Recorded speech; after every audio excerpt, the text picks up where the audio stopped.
Hi everyone, Ms. McCalmon here for the Assemblage Demo. First off, materials. We're going to have a piece of cardboard, a Sharpie, just regular glue, and then our bucket of materials plus whatever you brought in. So this is the example that I made earlier in class yesterday, and then I'm going to make you another one. So that's a preview. So that's the one I made yesterday, and now I'm going to start off a new one. So the step one is to write your name on the back in Sharpie.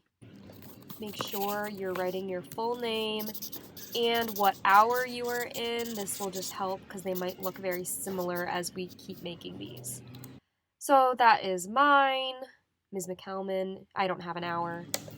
And then you're going to flip it over and start gluing things on. So we're just using clear glue because it's easy to wash off. You should not be putting it on your hands or anything. I started by picking out a couple objects just to start out with. So step two is to start gluing things down very carefully. You do not need very much glue. I'm going to show you in this how much you need. It's really less than you think. Start with less, and then if you think something isn't sticking enough, then you can add more. You shouldn't need too much, and there shouldn't be messy glue everywhere.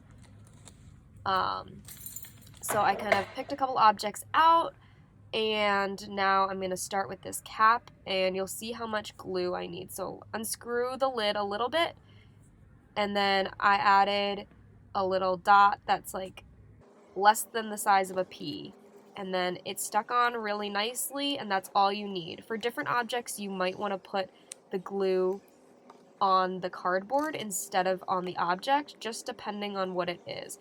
This will dry clear, and we're going to end up painting over these, so it doesn't matter if you mess up a little bit or have to move something, but try to keep your things nice and neat. So I have this sped up, obviously, and I'm just adding different objects and seeing where they fit. You want to fill your space. I ended up with like almost 30 objects on my piece of cardboard. There are names on some of those popsicle sticks, but we're going to paint over these so it doesn't matter. You can glue popsicle sticks up on their side. You might just have to hold it steady for a minute. Some of these objects you might just have to hold in place until they are stuck a little bit, but the glue does dry pretty quickly, so it's not too hard. I have a lot of little broken things because people are always throwing stuff.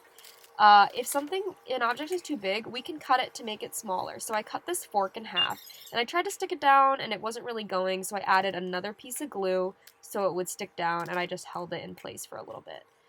It's going really fast now.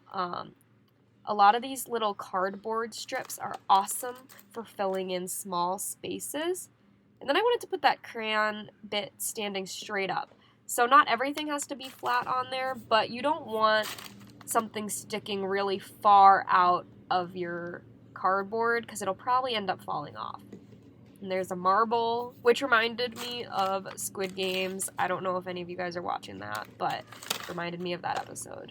Anyway, I thought this looked pretty good, not many open spaces. I just wanted to add the other side of that fork just to give a little bit more detail. And then I'm all set. There's a closer image. So step 3 is painting. I painted my example from yesterday in spray paint. I'm really hoping we'll be able to do this. I need to make sure we can be responsible about our materials so we can do this. We'll have to go outside.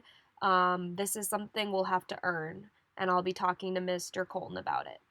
But hopefully this is how we can do it, and our project should look pretty awesome. So now it's time for you guys to get started on yours.